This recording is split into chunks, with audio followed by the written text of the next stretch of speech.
children, I hope you're well and keeping safe. Today we're going to read a story called Henry's Holiday. Let's get reading.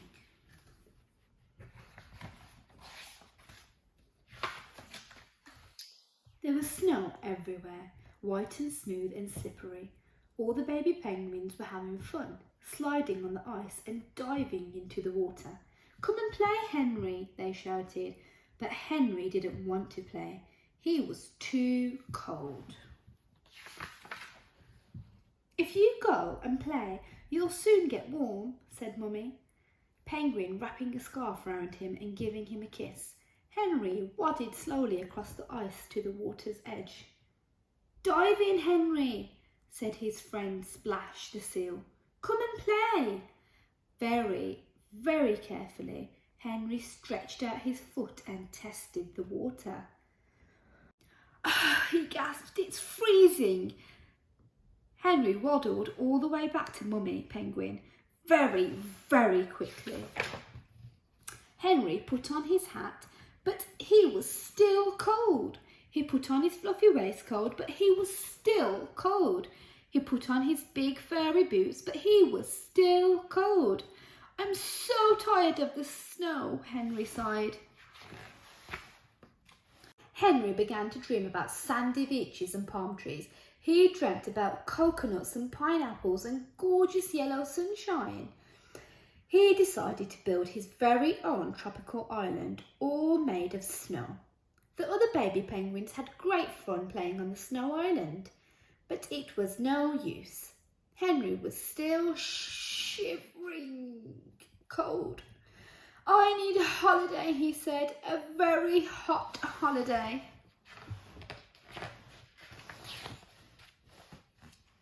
One day a boat came close to the ice.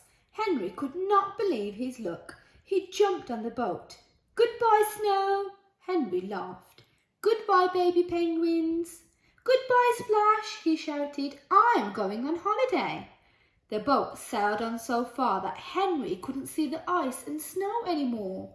"Goodbye, Mummy Penguin," he whispered, and he felt funny all over and inside as well. "Well, at last I'm not cold," Henry told himself firmly. And he wasn't. As the boat sailed further and further, the sun began to shine. It warmed Henry right down to his toes. Suddenly, Henry jumped with excitement. There, just ahead of him, was his very own tropical island. Henry dived into the water and swam to the beach. The island was full of palm trees and coconuts and pineapples. Everything was so bright and warm and colourful. Henry was delighted.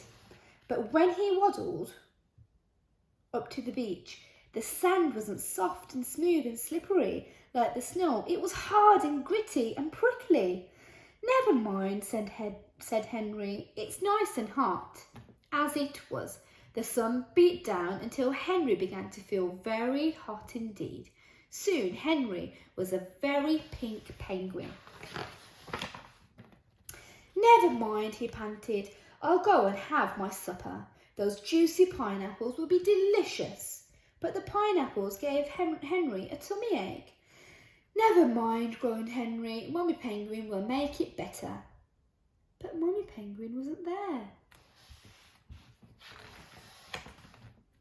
That night, Henry sat on the beach and looked up at the big white stars. He missed the other baby penguins. He missed Splash, and he even missed the snow. Most of all, he missed Mummy Penguin. A cold little tear ran down his hot little face. As he finally dropped off to sleep, Henry made a decision. The very next day, Henry waddled back over the gritty, prickly sand and dived into the water. He swam and swam and swam until his feet ached. But at last, he looked up and saw the beautiful snow and ice again. It was white and cold and glittery. It was home, and it was perfect. "Hello, snow," Henry shouted as he got closer.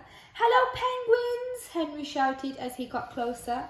Hello, Splash, he shouted as he jumped out of the icy water. Did you enjoy your holiday, Henry? Asked Splash. The very best bit about a holiday, smiled Henry, is definitely coming back home again. From that day on, Henry rushed out to play in the snow every morning with his friends, and he was so busy sliding and diving that he forgot all about the cold. He forgot all about feeling cold. And when he cuddled Mummy Penguin, he felt warm all over and inside as well. The end.